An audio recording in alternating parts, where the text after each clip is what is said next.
Hello and welcome back to the latest episode of the Earth Shakers podcast. I'm your host, Lizzie Carr, and this week's guest is ecotourism advocate, filmmaker, naturalist, and all-round badass, Capon. We pack a lot of very meaty and important environmental topics into this episode, so I'm excited to delve into them and share all of Catherine's knowledge and experience with you all. We discuss the importance of responsible travel, top tips, and how to be aware of signing up to humanitarian or conservation projects abroad that exploit rather than serve local economies. We discuss the rise in the social media tick box culture and how it's causing us all to lose our sense of adventure. And Catherine talks about her conservation work globally, bringing awareness to species on the brink of extinction, and shares more about how she manages her own battles with eco-anxiety. We also chat about global pandemics like COVID-19 and how solving this problem long-term is rooted in a better protection of our species. And we discuss the hopes and fears of navigating life as new parents in such a fragile and precarious world. It's a real spectrum of conversation and it was incredibly insightful. So let's all dive in and meet the wonderful Capon.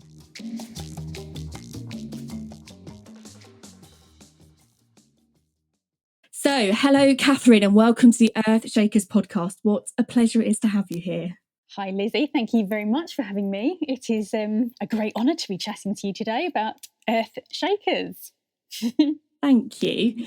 So to introduce you, I mean, where do I start? You're an eco-adventurer, a naturalist, a filmmaker, a real varied mix, probably more. Do you actually have a job title? Well, I like to call myself an ecotourism advocate, and I suppose I do that in a multitude of different ways, whether that's taking people to places around the planet to see amazing animals in wild places, or whether that be making films about those animals and places, or giving speeches, or any writing articles. So I suppose I do it in lots of different ways, but essentially I call myself an ecotourism advocate, and I came up with that odd job title, if you like, because no one else was doing it. And I really felt passionate about making sure that people understood how amazing ecotourism could be. And yeah, that's how my odd meandering career started. Was it the path you always intended to be on? No, not really. I studied zoology at university, was always hugely passionate about wildlife and adventure and expeditions. And I think that I had some type of notion that I wasn't going to be a scientist as such. The daily gathering of data or being in one field camp for kind of years and years on end probably didn't match my personality. But what I really wanted to do was to be able to communicate to like a big audience or to a wide number of people some of these really important issues. So I think I always had the intention of doing something in communications around wildlife and conservation and travel, but never really had, well, I guess because my job role doesn't really exist, I've sort of made it up myself, if you like. I know that feeling for sure. so because of that, I didn't really have a clear career path in mind. And if you look at my CV, it's very much all over the place with trying to pay the bills and also carry on with my passions. No, not as such, but I have always just been really keen to do something with my life that I love and that I feel makes a difference. And every time I've been tempted to do a desk 9-to-5 job, and done that for a little bit or something just to pay the bills or pay the mortgage, I've always reverted back to doing something I love and having that uncertainty, but also freedom and passion of doing a job that is more for the greater good rather than just to fill my pockets. And aligns with who you are as a person as well. I think if you go back to a job that you're not feeling fulfilled with, that ends up having like repercussions in your life anyway. So you're better off trying to keep focused on what it is you really care about and what you're really passionate about, because that will just make you feel happier and you'll live a better life for it. Absolutely. And I feel, funny enough, I had a conversation with my partner the other day about wealth and the feeling of being rich. And I said I would not change a single decision that I've made in my life, because for me, I've had struggles, and there've been times where I've been worried about paying bills, and I've had those kind of anxieties and concerns throughout my career, because it is an unusual career path and it's not the easiest career path for sure. But some of the experiences that I've had and the people that I've met and the things that I've seen, like, to me, that is wealth. Yeah, I wouldn't change that for the world. totally. So the definition of ecotourism, eco-adventuring, it's quite broad, I think. How would you define it? So for me, it's very much about visiting a place and just having the least negative impact you can possibly have. Ultimately, it's great to have a positive impact, but obviously traveling anywhere does have impacts on the planet. So for me, it's you go to a place, you immerse yourself with the local community, you educate yourself about local cultures and customs so you don't offend or do something that is inappropriate in a different culture, and you observe the wildlife respectfully, and you have an incredible time, but you don't leave litter, take only photographs, leave only footprints. So essentially for me, ecotourism is that, and also it has a wildlife angle for me, because ecotourism is the most powerful tool that we have in conservation. It's very, very hard in this day and age with a growing human population to ensure that habitats stay pristine, to ensure that species aren't being driven locally extinct. Through responsible ecotourism, it's an amazing way to get local people to understand that their wildlife and their wild places are actually worth more intact and alive than they are destroyed or dead. So it really does do things like stops illegal poaching, stops overfishing in certain areas, because all of a sudden local people and local communities realise that people will pay good money to visit these outstanding areas of beauty and see these incredible species that other people don't have in their countries, and then they become guardians of those places and species, and it means that they're protected, and they're protected by the local people, which is really important. So that to me is the power of ecotourism and why I feel so passionately about it, because I think it's very hard to tell people all the time, don't do this, don't do that. If you do this in a different way, it can feel like you're always criticizing people, or always telling people to live in a certain way, and it can feel a bit preachy. Whereas with ecotourism, to me, it's a win-win scenario. People love travel. They spend a huge amount of their annual salary on travel, and if you do it the right way, it has a very positive impact to the local communities and species and areas. So to me, that's what ecotourism means. And obviously all travel does have some aspects that, air travel, for example, but I truly believe that travel is so good for us as humans, and it's so good for us to see that we're all connected. And anything that I do in my daily life living in Folkestone has an impact on rainforests and the climate and all of that.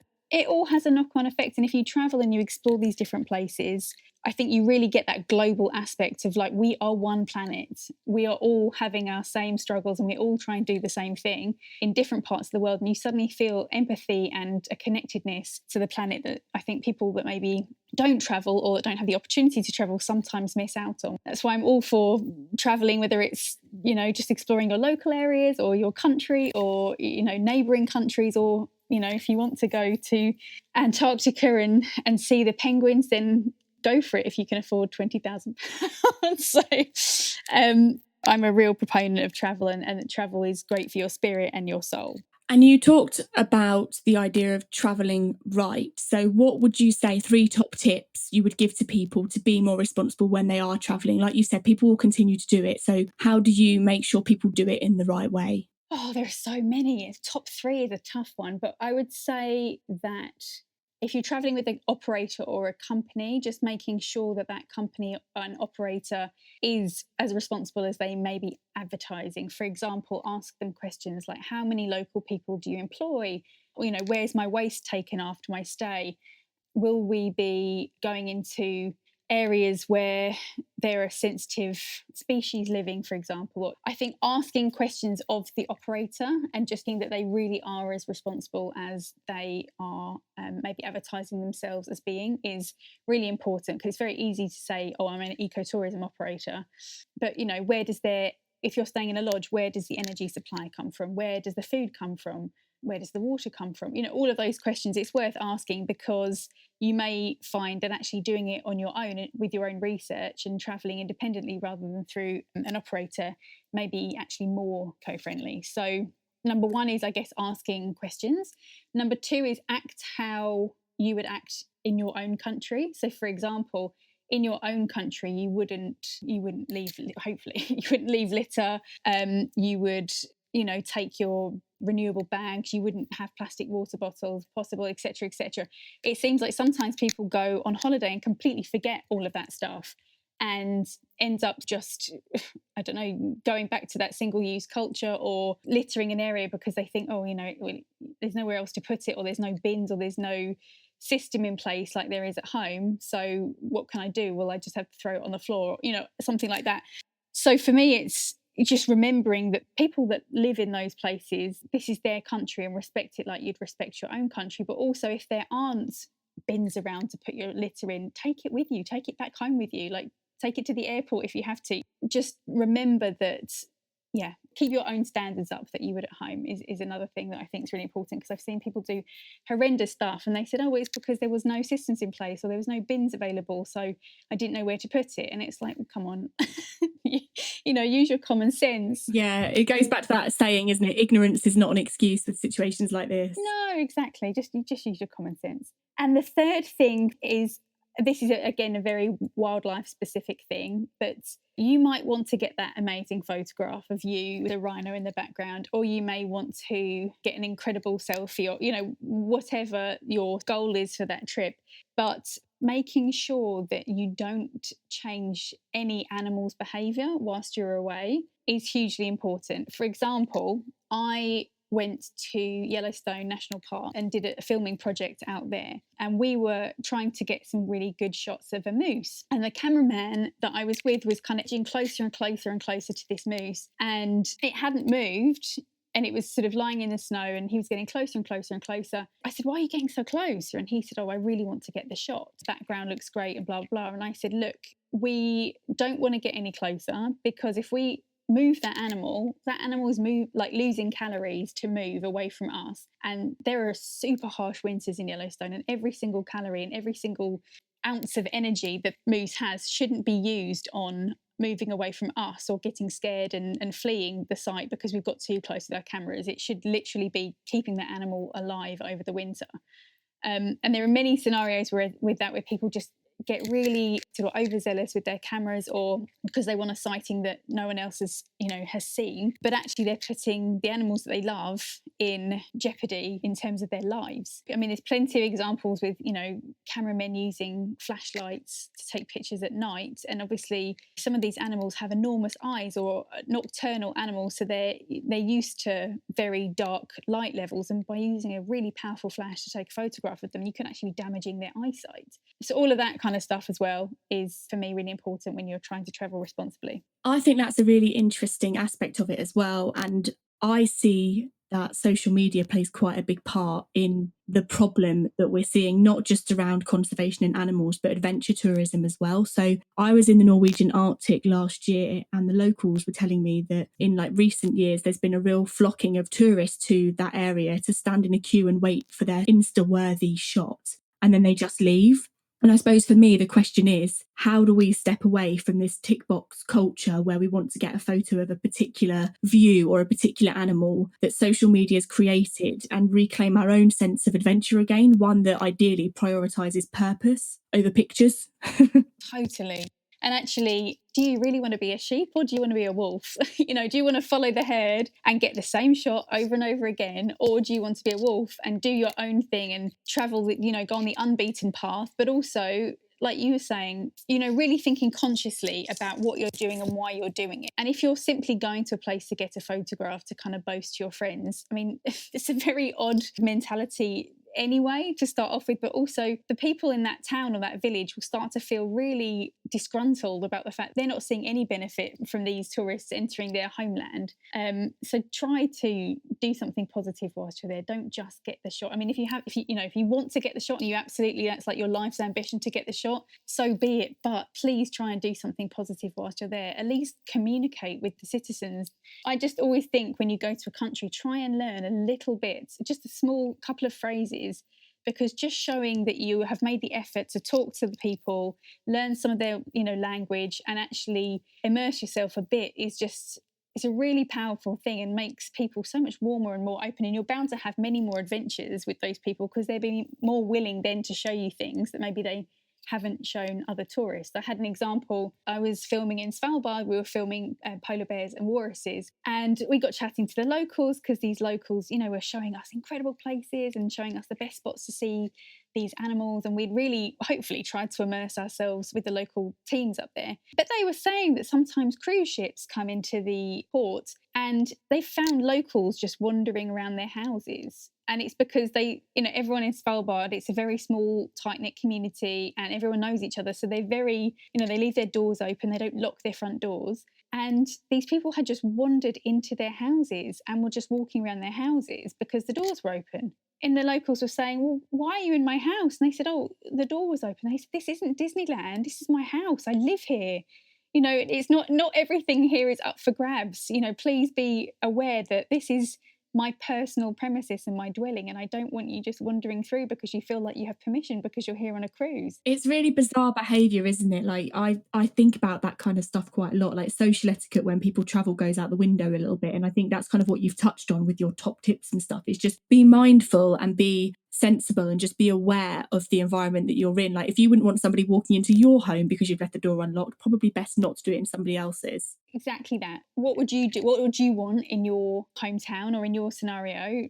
Don't do something that you wouldn't want to happen to you. You've done obviously a lot of work in awareness and conservation, and back in 2015 you travelled to the 12 wildlife hotspots around the world to film and expose the plight of lots of endangered species. Were there any experiences, not just within that, but in all your years of conservation work, that has really opened your eyes and still sticks with you in your mind today?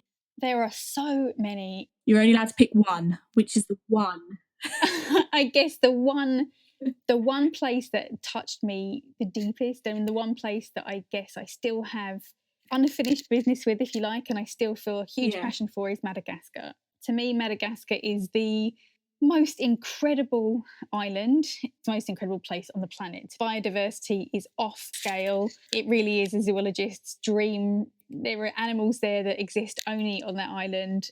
Animals have evolved there that have evolved like that nowhere else on the planet. And it is beautiful in terms of the species, in terms of the ecosystems. It basically has desert and rainforest and amazing coral reefs. But what amazes me about Madagascar is that it is one of the poorest countries in the world. So I believe it was the 10th poorest country on the planet. And because of that, the local people do eat lemurs and they do cut down primary rainforest to make agricultural land to feed their children. But it's not one of those examples of, you can't say, oh, these people are baddies or they're doing terrible things because they're ignorant. They're literally doing these things because they have to feed their families. They're surviving. And that protein from that lemur, be it an endangered species or not, that could be life or death for them.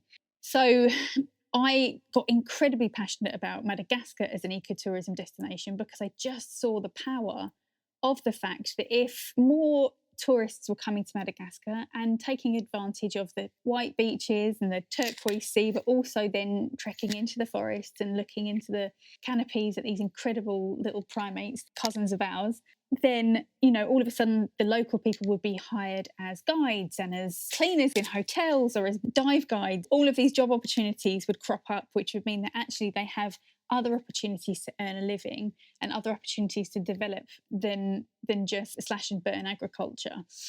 And there's the Lemur Action Plan, which is a scientific document that was written by some very eminent primatologists, Russell Mittermeier being one of them. And this lemur action plan basically outlines how we can save the lemurs from extinction. So there are 115 different species of lemur in Madagascar. And within 25 years, if the rate of deforestation continues at the rate it's going now, there won't be a single lemur species left, which for me is absolutely devastating because they are the most... That is terrifying, isn't it? I mean, they're primates. They're not a lesser known amphibian or an insect. These are I mean, if we can't save primates, some of our closest living cousins, I don't know if there's any hope for other species. So reading this lemur action plan, seeing that actually these scientists have set out exactly how we can save them, and that the cost really is quite minimal. They're saying that to save the lemurs would cost about 10 million US dollars,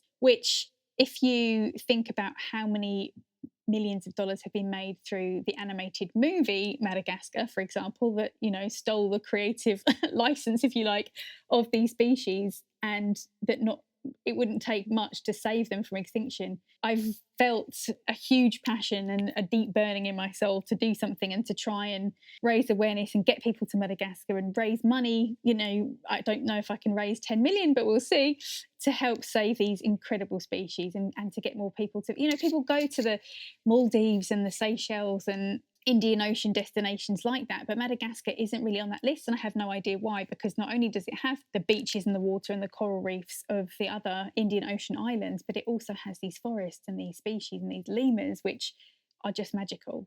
Do you ever feel overwhelmed by your work, like particularly now as we see the devastating impact of climate breakdown more and more frequently? Do you ever just sit there and think, where do I go from here? I definitely do, and it's something that I have actually felt slightly more and more. As becoming a parent, I've definitely felt that more.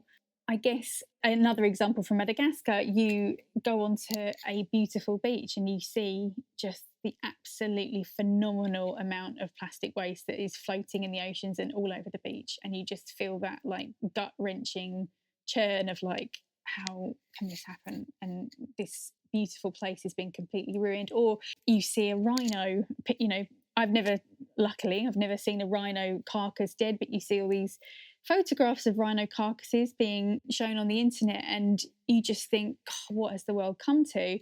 But I do believe that human beings, like deep down, I feel like we all have a certain respect and a certain connection and affinity to nature and wildlife and these species. And I just hope that by every single person trying to live a better, more conscious life, that we'll get there. I suppose the problem with that is, like you said, everyone has a deep-rooted connection to nature. Like, we're part of nature. We all exist within this ecosystem. We're not masters of it.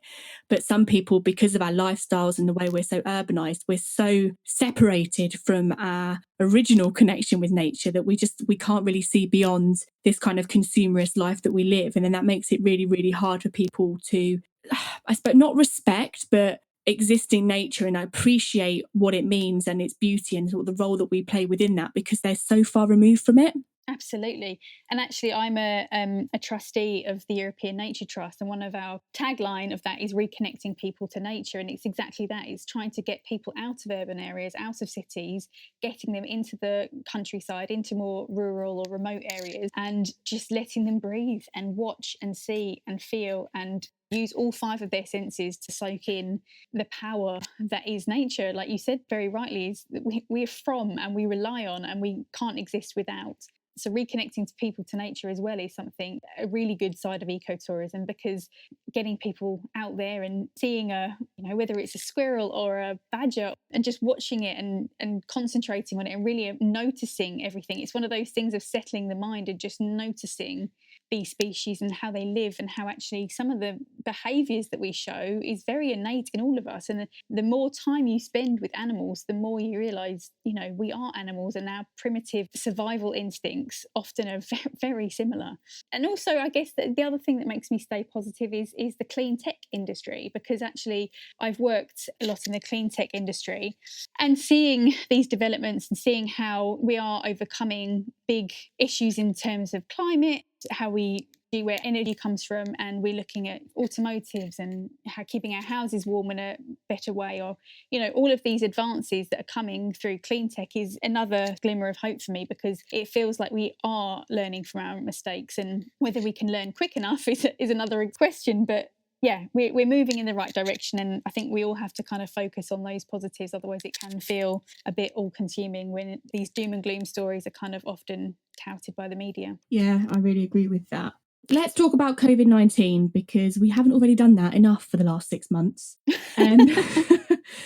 It's kind of very related to your field of work. In an Instagram post recently, as I was stalking you in research of this, you said that you felt during this pandemic we haven't been talking enough about the root issue of COVID, and that the human race is in a situation that we are in now because of how we treat other species. Can you explain this a little bit more? I mean, I was flitting between anger and upset through the beginning of the kind of pandemic outbreak, was because people were talking about toilet roll and dried pasta and getting to the supermarket and homeschooling and all of this stuff, which obviously is important, and I do understand that it affects people's lives, but the fact that we weren't talking enough about the root of this cause was just bizarre. I mean, we are literally in this situation because of how we treat other species. Had it not have been for these wet markets and basically putting animals in stress and keeping them in cages, or bodily fluids being shared in these markets with blood and, whatnot, travelling, and viruses, these markets and these wet markets really are a perfect breeding ground for viruses, because when an animal is stressed, its immunity goes down, it can shed viruses. And in this instance, keeping animals in these cages in these wet markets is probably the cause of COVID-19. And it's not the first time it's happened to the planet. It's not just affecting the human race, it's obviously affecting the entire planet. Zoonotic diseases come up time and time again throughout history, and most of the time they are because of how humans are treating animals, whether that be through agriculture or markets, or, a whole host of different reasons like bushmeat. So to me, it was just a reminder of actually, let's talk about the root cause. Let's shut down these markets. Let's ensure that people are educated enough to know not to allow different bodily fluids of animals to mix, because all of a sudden that's like a hotbed of viruses and new diseases growing there. But also what concerns me is, because of all these travel restrictions that have happened, ecotourism hasn't been able to happen during COVID-19, and because of that, actually we could be potentially creating more zoonotic diseases. And the reason for that is that, like I was saying earlier, these communities rely on tourists. They rely on the international trade and dollars to come into their country and help feed their families and keep them alive. Now, without being able to have travellers visiting their countries, they have had to resort back to things like bushmeat and poaching and overfishing in order to feed their food and to feed their family. So we could essentially, through COVID, be creating more zoonotic diseases. And again, that's something that people haven't been discussing and talking about. Rather than worrying about, toilet roll, if we unfortunately go into lockdown 2, let's worry a bit more about petitioning to make sure that these wet markets are shut. And let's just be much more conscious about where our food comes from. Even in the UK and Britain, let's be really conscious about where, if you eat meat, where your meat comes from. Is it ethically raised? Is it, if you look into these factory farms, you can only see where trouble happens when it comes to keeping animals in very close quarters. To me, that's a really important thing of COVID, is let's just really be conscious of how we treat other animals, because we don't want this to happen again. So whilst we're in the depths of these heavy subjects, I also wanted to talk to you a little bit more about volunteerism. Millions of volunteers every year go abroad looking for the chance to do good whilst they're travelling, but the approach often frames cultures and communities as unable to solve their own problems. It's been termed the white saviorism complex. I would really like to know what your thoughts are on this, and how do we find a balance between glorifying adventure travel as humanitarian work and actively solving real-world problems? Yeah, I mean, I've seen with my own eyes, to be completely honest, but also my voluntourism experiences have again more been wildlife orientated than more humanitarian orientated. So I can only sort of come from that angle, if you like. But the difference is, you can do good as a tourist that's volunteering, as long as you're doing the right work and you're doing it with the right company. For example, there are companies out there that do citizen science projects, which are incredible. So you can go to a country and work with a scientist that's gathering data, that's collecting samples, that's monitoring the area for wildlife, that goes towards creating really important scientific documents, that goes towards changing policies or, changing local government sort of ideas about the species in the area. It can even go towards getting animals reintroduced to an area that they've gone locally extinct. So citizen science and volunteerism in that respect, I think, is fantastic. The other side of things that I've seen is where I have heard of some sanctuaries, for example, in Borneo, where they keep orangutans that could actually be released back into the wild, but they don't release them back into the wild purely for the fact that they're trying to encourage tourists to come because they want to see orangutans. So, these companies wouldn't make any money anymore if all the orangutans got re-released back into the wild. So those are obviously ones to watch out for. And again, I think just educating yourself, asking the right questions, and going with your gut. I mean, a lot of the time we know when something is wrong or when something doesn't feel right. Ask questions. If you see an animal in a cage, why is it in a cage? Ask why that animal's in a cage. Is it for a legitimate reason that it's just been rescued and actually it needs some time, away from others so that it's a quarantine stage, for example? But other than that, if you're at a sanctuary, an animal shouldn't be in a cage. Times like that, as a volunteer, if you see something that doesn't feel right, it probably isn't right to ask questions. But I do think that citizen science is an incredibly important and a valuable way to get involved as a tourist. You can visit an area and actually have a huge impact on that area by helping a scientist with their research and work. So for me, that angle is the right angle to play when you're becoming a volunteer abroad.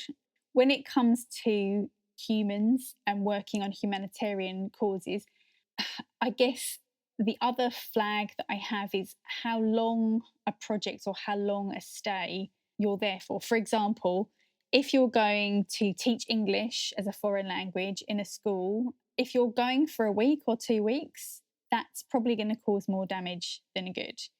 If you want to have a real lasting impact with a community, you need to dedicate your time. You need to dedicate a good couple of months. So it's much more for like the gap year traveller.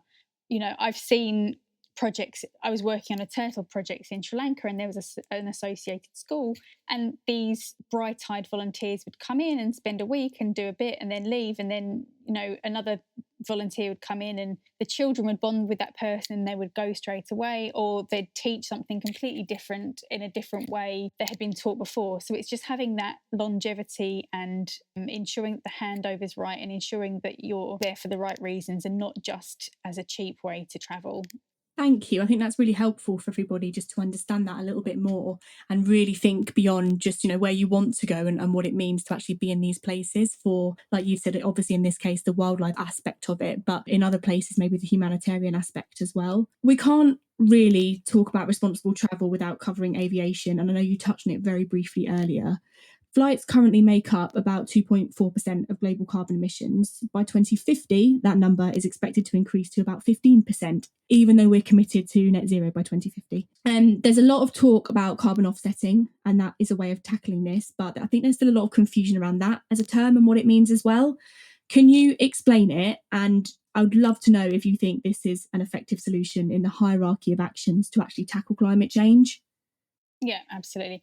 I think aviation and air travel is one of the biggest comments that I get on social media and through people commenting on my post, is that people saying to me, well, how can you call yourself an environmentalist when you're traveling around the world and your carbon footprint is big for that? And I guess there are two different ways that I try to answer that. One is that there aren't any other options at the moment. I mean, if there was a solar aeroplane or plane that was electric, that I would obviously want to travel that way.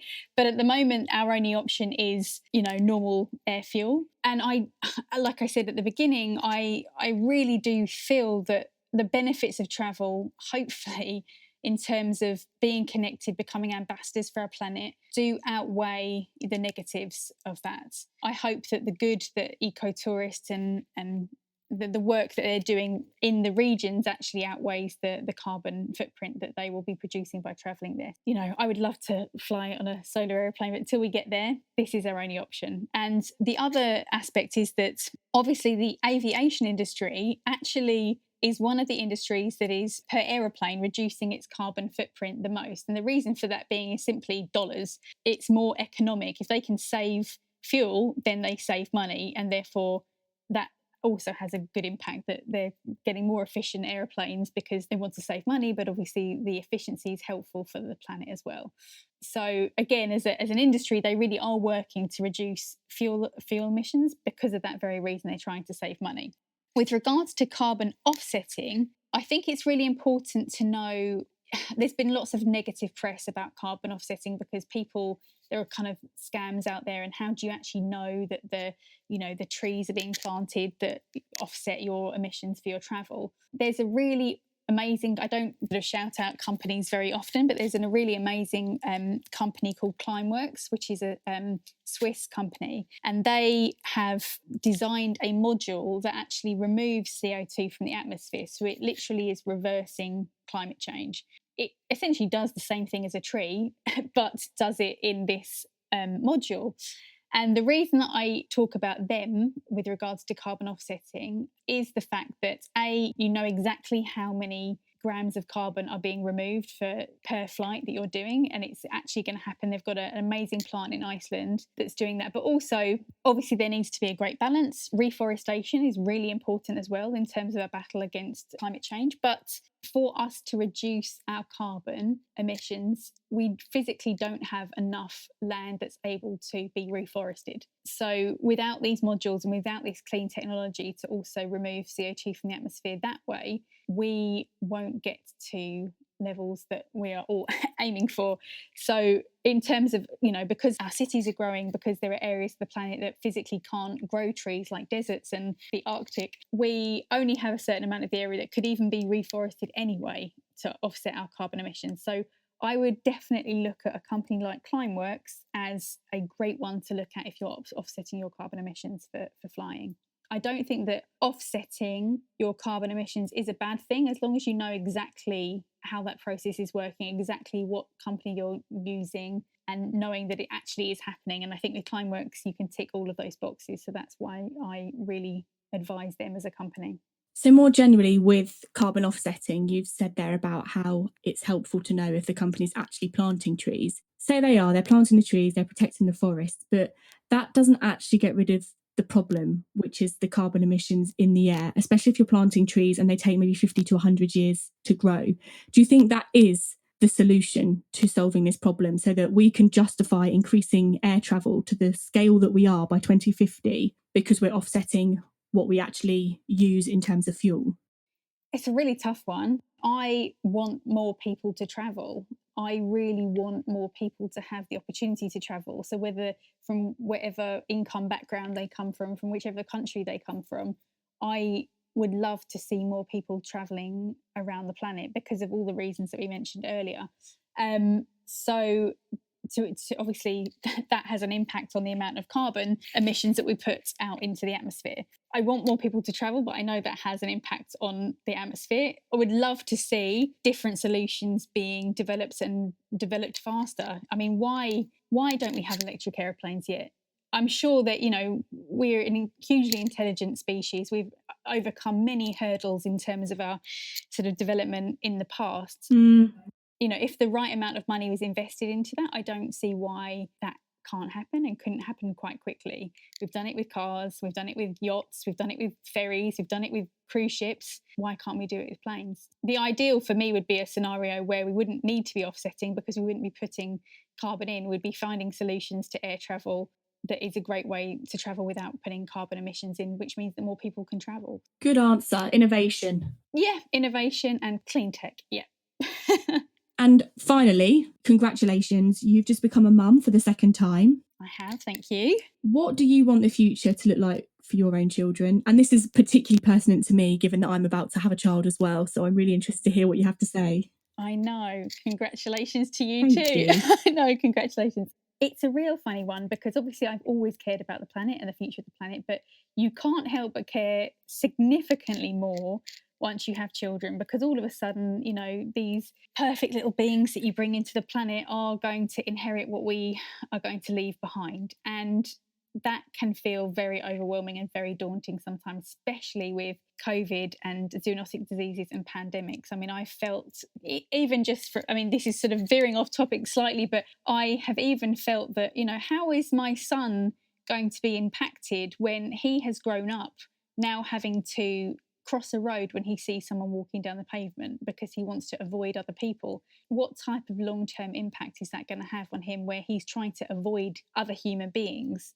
But anyway, slightly off topic. No, I don't think it is off topic. I think it's a really good point. It's like the whole socialization of our next generation at this moment in time, having not been in school and surrounded by other people. It's actually really terrifying, and it's just a knock-on effect of a situation that we're facing. And that's just very specific to COVID. But as climate change evolves and we see more and more real-time problems as a result of it, these are the sorts of questions that are going to become everyone's reality more and more. Totally. I want him to have, well, both of them, my son and my daughter, to have a future where they can go and travel and see rhinos, and they can go and see lemurs in Madagascar if they, would like to and are able to. But it does terrify me, the fact that they may not. And, unless something is done very quickly in many countries, they're going to go to these countries and it will be like a history book that I'm giving them, or an anomaly of these stories that I'm telling them, because they won't be able to go and see them anymore. And that is